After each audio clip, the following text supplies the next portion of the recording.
नमस्कार.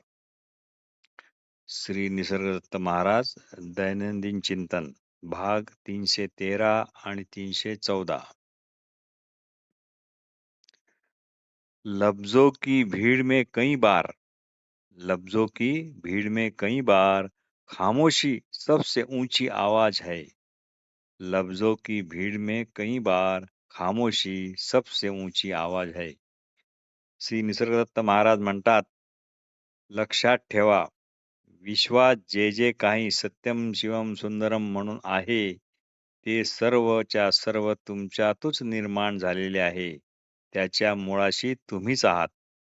जोपर्यंत तुमची थोड्या थोड्यानेच तृप्ती होत राहणार, तोपर्यंत अधिकाधिक असे काही तुम्हाला मिळणार नाही. जे जे तुम्हाला आवडते, त्यात तुम्ही गुंतून पडता. म्हणजे आवडणाऱ्या अधिकाधिक गोष्टी हवे अशी तिथे हाव निर्माण होते व मग ते तुम्हाला मागे मागे खेचत राहते. कुठलाही आवडीचा सहवास, मग तो व्यक्तीचा असो, स्थळांचा असो, ग्रंथाचा असो, एखाद्या छंदाचा असो, एखाद्या कल्पनेचा असो आणि प्रतिमाचा असो, मग तो कितीही महान असेना, तो अनित्य आणि सदैव अपरिपूर्णच असा आहे.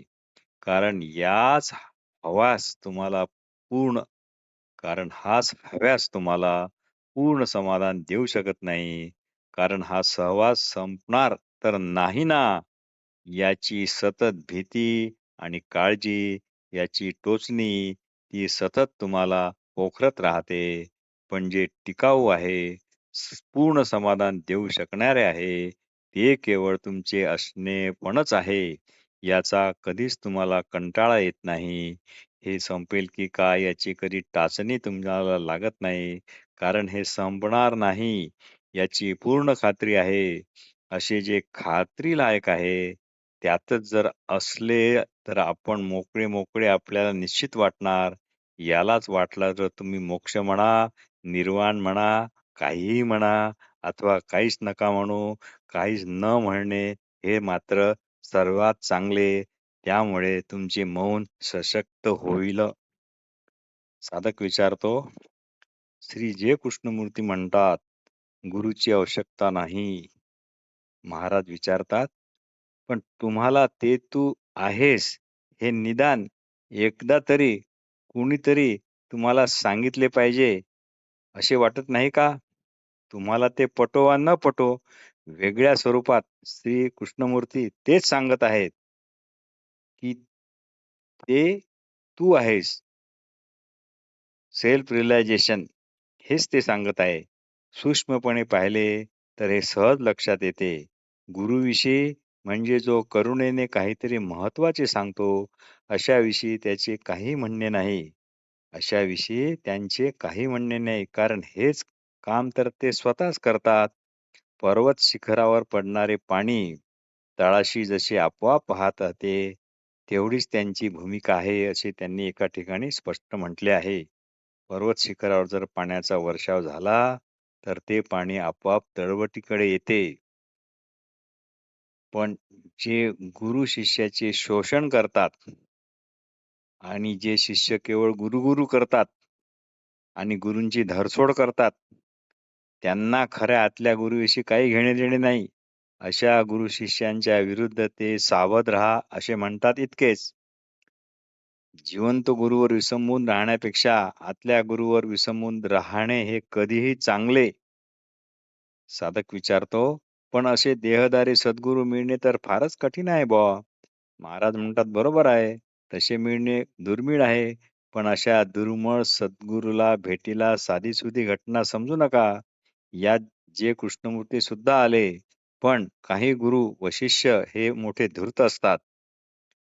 धूर्त गुरु शिष्यांना स्वर्ग आणि मोक्ष यांची लालूच दाखवतात. असे धूर्त गुरूंच्या तावडीत आणि स्वर्ग आणि मोक्ष हवे वाटणारे शिष्य अशा शिष्यांना हवे तितकी बिदागी पण देतात. आवळा देऊन भोपळा हडपणाऱ्या मनवृत्तीचे हे धूर्त शिष्य हे सतत जिकडे तिकडे वावरत असतात. दोघेही स्वतःशिवाय कोणालाच फसवीत नाहीत. सद्गुरूचे महत्त्व कुणीच अमान्य करत नाही. कारण काहीतरी एकदा कुणाला तरी सांगितलेच पाहिजे. बस एवढीच सद्गुरूची भूमिका असते. वाटलं तर तुम्ही त्याला सद्गुरू म्हणा, नका म्हणू.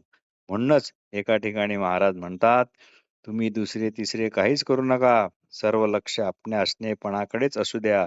लक्ष देणारा हाच लक्ष आहे. जसे ध्यान करणारा हा ध्यान आहे. नृत्याकरता नृत्य करणारा हा नृत्य आहे. कोणच्याही असणेपणाला कुठलाही कुणाचाही पुरावा नको.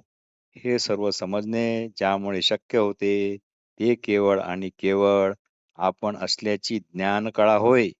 मी कोण आहे, मी काय आहे, याचा स्पष्ट बोध झाला की, या स्पष्ट बोधासाठी प्रारंभी कितीही कठीण प्रयत्न झाला, तरी जे प्राप्त झाले आहे, त्यासमोर तुमच्या तथाकथित कठीण कठीण प्रश्न हा अगदी क्षुल्लक असा आहे. भाग 314.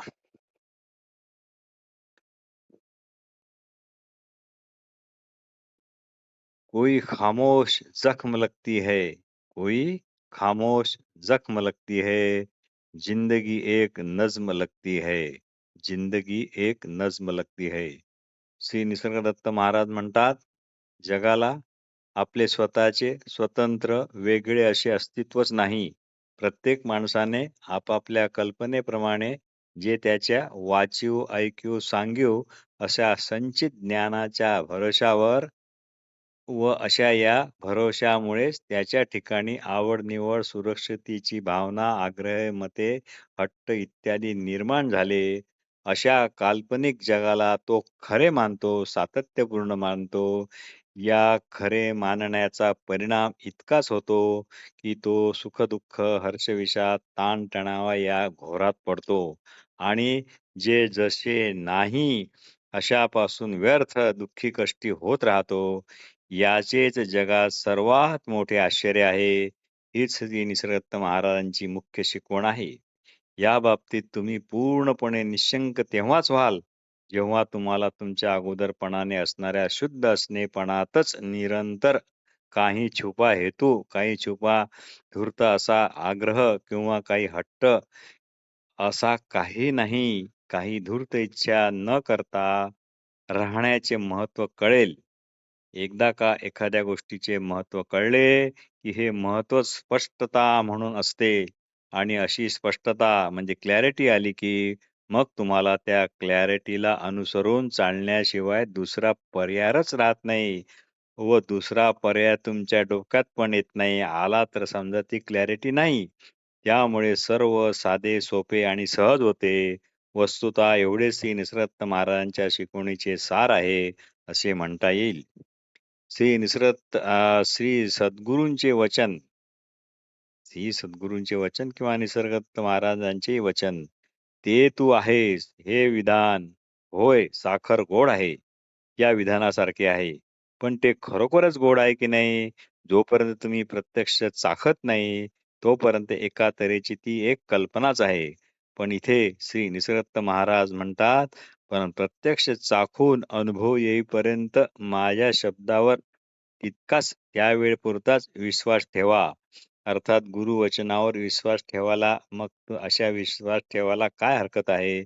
साखर चाखल्यावर तर सर्व संशयाचे निराकरण किंवा ते संशय मिटणारच आहेत. बीजगणितात एखाद्या वस्तूची खरी किंमत काढायची असेल, तर प्रथम आपण म्हणतो समजाक्ष आणि मग ती किंमत गृहीत धरतो आणि उपलब्ध आकड्यांची, संख्यांची योग्य मांडणी करून असे एक आपण समीकरण करतो आणि ते समीकरण करता करता शेवटी क्ष म्हणजे असे आहे, क्ष म्हणजे ही किंमत आहे. ची किंमत काढली की चे उत्तर मिळते. शेवटी समीकरण सोडले की आपोआप ची खरी किंमत कळते. तसेच हे आहे. यालाच संवादी भ्रम असे म्हणतात. असो, नंतर मग समजा चे कामच राहत नाही. तात्पर्य मग साखर गोड आहे हा तुमचा स्वानुभव ठरणार. मग नंतर कोणाच्याच आणि कोणत्याच शब्दावर विश्वास ठेवण्याचे काही कामच राहणार नाही. म्हणून प्रथम दर्शनी विश्वास ठेवा. अगोदरच पुरावा मागू नका. म्हणून श्री निसरत्त महाराज एका ठिकाणी म्हणतात, क्षणभरच विश्वास ठेवा. अंधार आहे मान्य, पण त्याला तुम्हाला दिसत नाही मान्य. तुम्हाला झाडाच्या शेंड्यापर्यंत पोहोचायचे आहे. पण एखादा सद्गुरू सांगतो, प्रथम तू साचपडत का होईना, मी सांगतो त्या सर्वात खालच्या अंधारामुळे न दिसणाऱ्या फांदीवर तू उभा राहा. तुला काहीही होणार नाही. विश्वास ठेव. या खालच्या अंधारातील फांदीवर जर मी सांगतो म्हणून तू स्थिर आणि निश्चयाने उभा राहिला, तर तुला झाडाच्या शेंड्यापर्यंत तू पोहोचलाच असे समज.